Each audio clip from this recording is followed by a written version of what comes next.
আসসালামু আলাইকুম সবাইকে, আশা করি সবাই ভালো এবং সুস্থ আছেন।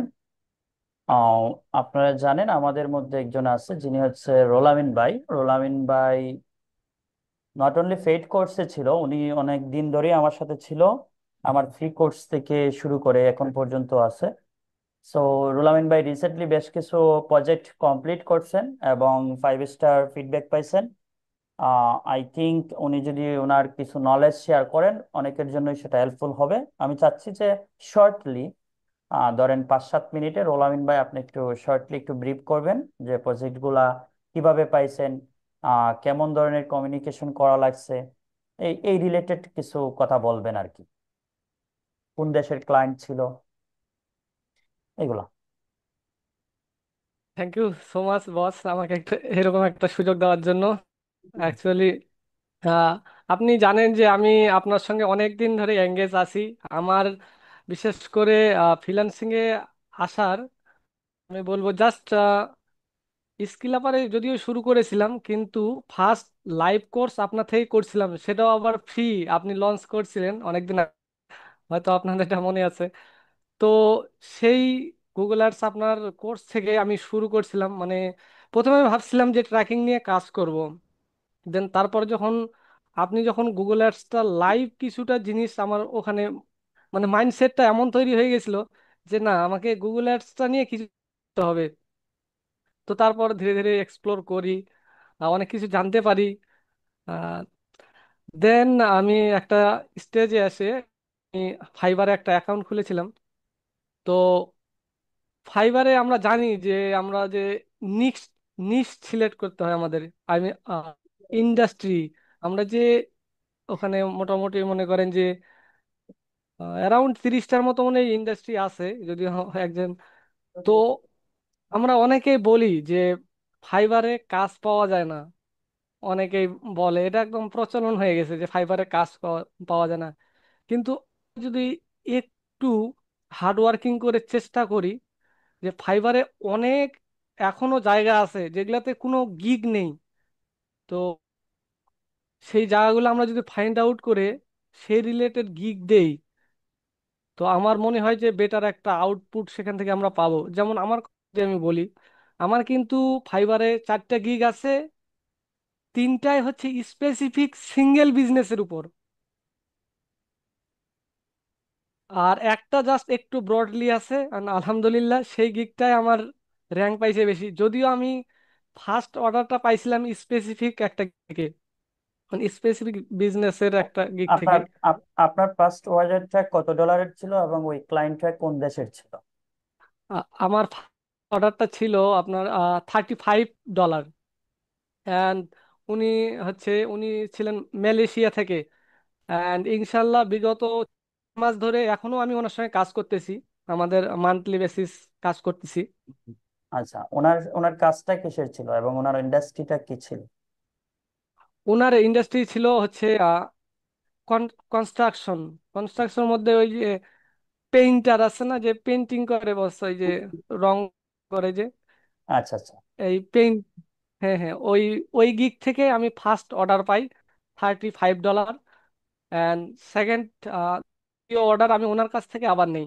তারপরে ওনার আমার কাজ ভালো লাগে, তো উনি বলে আমরা তাহলে একটা মান্থলি বেসিসে যাই। আমি বলছি ঠিক আছে, সমস্যা নেই।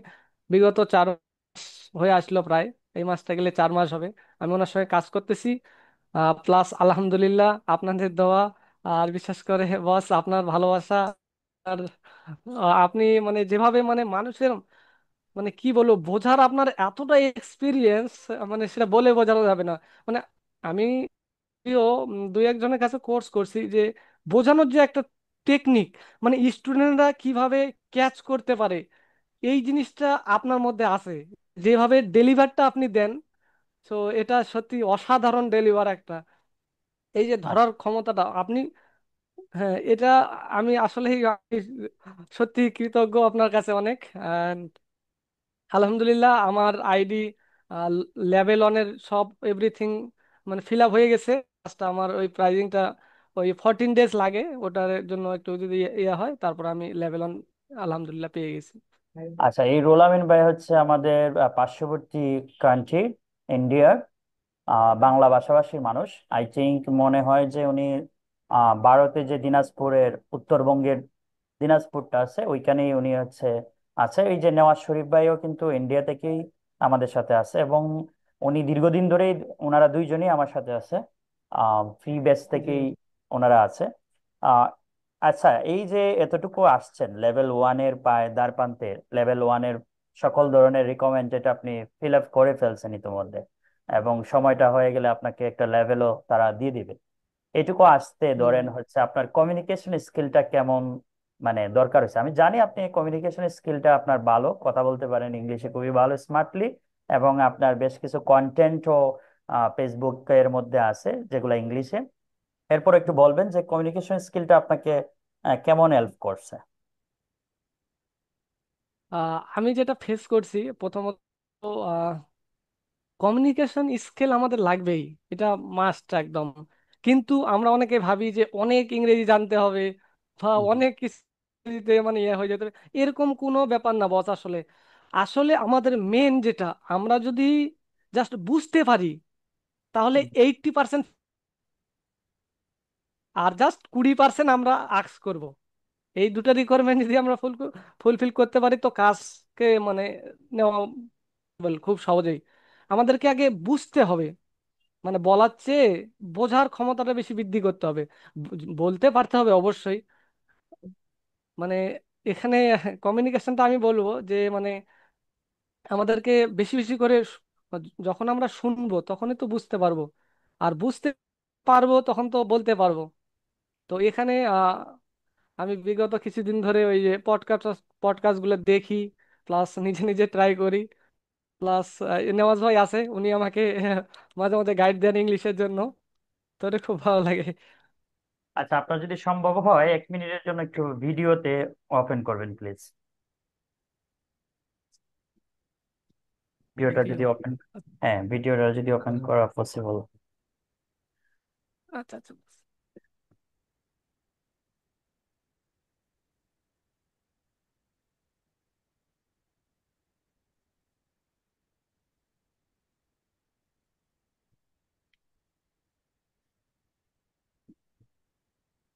আই থিংক আমাকেও একটু দেখা যাচ্ছে, যদিও মনে হচ্ছে দেখে শুনে যে আমি একটা 80 বছরের বুইড়া মানুষ, তারপরে যেমনটা হয় আর কি। যাই হোক, একটা বিষয় আমি একটু জানিয়ে দিতে চাচ্ছি। আমাদের এই ব্যাচটাই প্রথম ব্যাচ, এবং মানে পেইড ব্যাচের মধ্যে অলমোস্ট 40+ স্টুডেন্ট এখানে ছিল। কিন্তু আপনারা নিজেরাও দেখতেছেন এখানে আপনারা কয়েকজন ছাড়া কন্টিনিউ কিন্তু সবাই ক্লাস অথবা প্র্যাকটিস এগুলা করে নাই। আমাদের এখান থেকে ঝরে পড়ার মেইন কারণটা হচ্ছে যে আমরা কন্টিনিউয়াস একটা কাজ করি না এবং কন্টিনিউয়াস সময় দেই না। এটা একটা বড় একটা কারণ আমাদের। এজ এ যদি ধরি, আমি এজ এ টিচার হিসেবে আমি দেখছি অনেক স্টুডেন্ট ঝরে যায় হচ্ছে নিয়মিত ক্লাসে না আসার জন্য কারণে। দেখা গেছে ক্লাসে আসতেছে না, হঠাৎ করে সে পড়ালেখাই ছেড়ে দিছে। তো আপনি যখন ক্লাসে নিয়মিত আসবেন না, তখন একটা টাইমে মনে হবে যে এটা আমার কি কোনো ভ্যালু দেবে না, অথবা এখানে হয়তো আমি আমি কিছু করতে পারবো না, আমি কিছু শিখতে পারবো না। তখনই আসে ঝরে পড়ার বিষয়টা আর কি। তো আমি জানি এখানে অনেকে ঝরে পড়ে নাই, কিছু মানুষ হচ্ছে টুকটাক কাজ করতেছে, আগ থেকেও করতেছে, আমার বেঁচে আসার আগে থেকেও করতেছে, এখনো করতেছে। এবং আপনারা যারা লেগে আছেন ইনশাল্লাহ আমি সবারই জন্য দোয়া করি। পাশাপাশি আমার বিশ্বাস যে আপনারাও হচ্ছে একটা সময় রোল আমিন ভাই বলেন বা তার চাইতে ভালো কিছু করতে পারবেন যদি লেগে থাকেন। ধৈর্য, পরিশ্রম আপনাকে কখনোই হচ্ছে কালিয়াতে ফিরিয়ে দিবে না। আপনি সৃষ্টিকর্তার উপরে বিশ্বাস রেখে আপনি ধৈর্য ধরে লেগে থাকতে হবে, এবং সেটাকে ধারাবাহিকভাবে চালিয়ে নিতে হবে। যদি সেটা করতে পারেন তাহলে একটা টাইমে অবশ্যই আপনি সফল হতে পারবেন। তো আপনারা যারা আছেন, এটা হচ্ছে আমার পরামর্শ আপনাদের প্রতি, যে আপনারা চেষ্টা করবেন ধারাবাহিকতাটা ঠিক রাখার জন্য এবং ধৈর্যটা আনবেন। ফ্রিল্যান্সিং এর ধৈর্যটা কিন্তু অনেক গুরুত্বপূর্ণ একটা বিষয়, কারণ অনেক অধৈর্যের কারণেই কিন্তু খুব দ্রুত সেখান থেকে ছিটকে পড়ে। আপনি যদি ধৈর্যশীল হন, ইনশাল্লাহ আপনার স্কিল যদি ভালো হয়, ভালোভাবে যদি শিখতে পারেন, অবশ্যই আপনি সফল হতে পারবেন। সফল হওয়ার জন্য যত ধরনের গাইডলাইন বলেন, যত ধরনের হেল্প বলেন, সব ধরনের হেল্প সাপোর্ট আমার কাছ থেকে পাবেন ইনশাল্লাহ। এটা শুধু যে আমাদের কোর্স থাকাকালীন সময়ে সেটা না, কোর্সের পরেও আপনারা আমার কাছ থেকে সাপোর্ট পেতে থাকবেন। যখন যেটা প্রয়োজন হবে ইনশাআল্লাহ আমি আমার দিক থেকে সর্বোচ্চ চেষ্টা করব আপনাদেরকে সাপোর্ট করার, এবং যতটুকু ভাবে হেল্প করার দরকার হয় ততভাবে আমি চেষ্টা করব আপনাদেরকে হেল্প করার। রুল আমিন ভাই, আপনি একটু সবার উদ্দেশ্যে, সবার কিভাবে সফল হতে পারে এই উদ্দেশ্যে দুইটা কথা বলবেন প্লিজ। জি বস, থ্যাংক ইউ। অবশ্যই ফ্রিল্যান্সিংটা এমন একটা জার্নি, আমাদেরকে কনসিস্টেন্সিটা অবশ্যই মেনটেন করতে হবে। কারণ এটা এরকমই একটা জিনিস, আমরা যদি মনে করি, অনেকেই বলে যে ভাই আমি একটা স্কিল জাস্ট 3 মাসে শিখবো, দেন আমি হ্যাঁ, অনেক টাকা ইনকাম করবো, অনেকে সোর্স ভাবে এটাই। কিন্তু রিয়েলিটিটা এটা না। আসলে আমাদেরকে কনসিস্টেন্সিটা মেনটেন করতে হবে, ডে বাই ডে ইমপ্রুভ করতে হবে আমাদের নিজেদেরকে। কিভাবে? কারণ একটা জিনিস এখানে আমাদেরকে বুঝতে হবে যে আমরা শুধু আমাদের কান্ট্রি বা আমাদের এরিয়াতে সার্ভিস দেই না, আমরা পুরো ওয়ার্ল্ডে তাদের সঙ্গে আমাদের কম্পিটিশন। তো তাদের সঙ্গে আমরা কম্পিটিশন করতে গেলে আমাদের কি কি ইমপ্রুভ করতে হবে, আমাদের কি কি দরকার, আমরা কিভাবে তাদের সঙ্গে ইয়া করব, কম্প্রোমাইজ করব, বা সরি কম্পিটিশন করব। তো সেদিক থেকে আমাদের দুটো ফ্যাক্টর বিশেষ করে লাগে। একটা হচ্ছে আমাদের কমিউনিকেশন স্কিল তো মাস্ট বি লাগবেই, হুম এটা তো হুম। ইম্পর্টেন্ট, তাছাড়া তো আমরা কমিউনিকেশন করতে পারবো না। অ্যান্ড দেন স্কিলও মাস্ট বি লাগবে। যেমন যে কোনো স্কিল, অনেকে ভাবে কি বলে যে ভাই আমি ফেসবুক অ্যাড শিখবো, গুগল অ্যাড হুম। শিখবো, ট্র্যাকিং শিখবো, গ্রাফিক্স শিখবো, ভিডিও এডিটিং শিখবো, তাহলে তো ক্লায়েন্ট আর কোনো দিকে যেতে পারবে না, সবগুলোই তো আমি পারি। তো অনেকেই এই চিন্তাটা করে যে সব আমি করব, তাহলে ক্লায়েন্ট আর কোনো দিকে যাওয়ার সুযোগ নেই, ক্লায়েন্ট আসলে আমি ধরে ফেলবো। না ভাই, এটা এটা একদম পসিবল না। কারা- কারণ ক্লায়েন্টরা সবসময় পছন্দ করে যেটা, সেটা হচ্ছে স্পেসিফিক। কারণ একটা কথা আমি অনেক আগে শুনছিলাম যে আপনার যদি দাঁতের সমস্যা হয়, তো আপনি এখন কোন ডাক্তারের কাছে যাবেন? যে দাঁতের ডাক্তার, দাঁতের স্পেশালিস্ট তার কাছে, না যে সব দেয়, মনে করেন জ্বরেরও দেয়, ঘাড়েরও দেয়, পায়েরও দেয়, ব্যথারও দেয়, কোনটার কাছে আপনি যাবেন?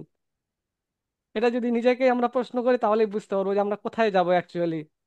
তো same as like same client, ক্লায়েন্টরাও চায় যে যে অ্যাকচুয়ালি স্পেসিফিক সার্ভিসের উপর স্পেশালিস্ট, আমি তার কাছে সার্ভিসটা নেব। তো এক্স্যাক্টলি।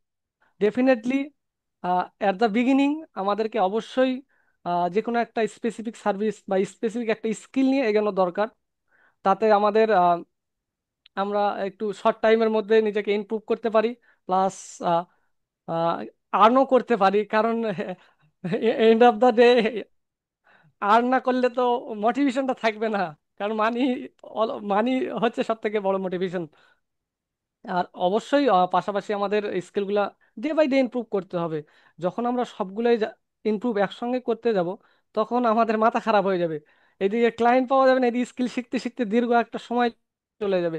তো এতদিন তো মানে তখন আর এই মানে ধৈর্য ধরে থাকতে পারবো না, তখন এই হাল ছেড়ে দেবো, ভাই ফ্রিল্যান্সিং এ কিছু হয় না, ফ্রিল্যান্সিং এটা বেকার, এখানে কোনো ইয়ে নেই, সুযোগ নেই, কাজ পাওয়া যায় না, মানে এভরিথিং তখন এটা বলে। থ্যাংক ইউ এতটুকুই সুন্দর বস। আর সুন্দর করে আপনার বোঝানোর জন্য। লাস্ট একটা কোয়েশ্চেন আপনার কাছে আমি শুনতে চাই, সেটা হচ্ছে অনেকে বলে যে মার্কেট প্লেসে কাজ নাই, কাজ নাই। মার্কেট প্লেসে কি আদৌ কাজ আছে? আপনি যে রিলেটেড বা আমরা যে রিলেটেড গুলা কোর্স করাচ্ছি সেই রিলেটেড কাজগুলা আছে কিনা? পাশাপাশি হচ্ছে যে মানুষদেরকে যারা ফ্রিল্যান্সিং করতেছে বা স্কিল গ্যাদার করতেছে তারা কি আদৌ শুধু মার্কেট প্লেসের উপরেই ফোকাস দেওয়া উচিত, নাকি মার্কেট প্লেসের পাশাপাশি বাইরেও একটু চেষ্টা করা উচিত? অ্যাট ফার্স্ট আমি যেটা বলি, যেমন আমি মেনলি গুগল অ্যাডস নিয়ে কাজ করি, কিন্তু আমি এমন কোনো কাজ করিনি, মানে কাজ পাইনি যেখানে ট্র্যাকিং বাদে আমি শুধু গুগল অ্যাডস এর কাজ করছি। এখন আই থিঙ্ক মনে পড়ে না যে শুধু গুগল অ্যাডস এর সার্ভিস দিছি। মাস্ট, যেখানেই আমি গুগল অ্যাডস এর সার্ভিস দিছি ট্র্যাকিংটা আমার লাগছে। আচ্ছা আচ্ছা। আমি তার মানে যদি বেসিকও, দুইটারই ভ্যালু আছে। হ্যাঁ অবশ্যই।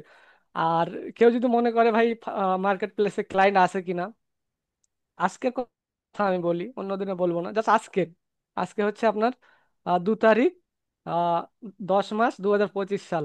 তো আজকে আমি তো মনে করেন এখনো লেভেল পাইনি, নিউ সেলার হিসাবে আছি এখনো যদিও। তো সারাদিনের সকাল থেকে আমাকে 6টা ক্লায়েন্ট নক দিছে, তার মধ্যে 3টা অলরেডি মানে ইয়া হয়ে গেছে, কনভার্ট হয়ে গেছে। আর দুটা ইনশাল্লাহ ওই দুটাও হয়ে যাবে। আচ্ছা আচ্ছা। আর হ্যাঁ, ওরা আপাতত একটু মানে অন্য ওই পর্যায়ে আছে, কমিউনিকেশন চলতেছে, ইনশাল্লাহ ওগুলো হয়ে যাবে, এটা আশা করছি। আর হ্যাঁ, অবশ্যই আমাদের মার্কেট প্লেসের পাশাপাশি আউট অফ মার্কেট প্লেস অবশ্যই দেখতে হবে, তাই না? আহ, তবে এক্ষেত্রে আমি বলবো যে আমরা যখন আউট অফ মার্কেট প্লেসে যাব, অ্যাট দ্য ফার্স্ট টাইম আপনি যেটা বারবারে বলেন যে ব্র্যান্ডিং প্রয়োজন, ব্র্যান্ডিং প্রয়োজন, অবশ্যই ব্র্যান্ডিংটা আমাদের আগে মাস্ট বি লাগবে। আমরা আউট অফ মার্কেট প্লেসে যাওয়ার আগে ব্র্যান্ডিংটা ম্যান্ডেটারি। কারণ আপনি যে সার্ভিস দেন, আপনাকে কয়জন চেনে? রাইট। তো আমাদেরকে চিনবে আমাদের সার্ভিসের ওয়াইজ। আমি যদি এখন বলি যে শাহরুখ খান, তো শাহরুখ খান বলতে আপনি কি বোঝেন? কি আপনার মাথাতে আসে? নিশ্চয়ই একটা নিশ্চয়ই যে ভালো অ্যাক্টরের কথাই মাথায় আসবে ফার্স্টলি। actor। আমি যদি সচিন তেন্ডুলকারের কথা বলি, এবং নিশ্চয়ই খেলোয়াড়। তো এই যে একটা এই যে নাম উচ্চারণ করলেই যেন ব্র্যান্ডটা আগে মনে পড়ে, যে এই জিনিসটা আমাদেরকে যদি আমরা সাকসেসফুল ভাবে এটা নিজের মধ্যে নিয়ে আসতে পারি, তো ইনশাল্লাহ আমাদেরকে আমাদের সাকসেস খুব দ্রুত চলে আসবে। আর আমি অবশ্যই অবশ্যই আপনার কাছে চিরকৃতজ্ঞ থাকব। কারণ আমি অনেক কিছু যেটা আমি বলে হয়তো প্রকাশ করতে পারবো না, আপনার কাছে যতটুকু পেয়েছি।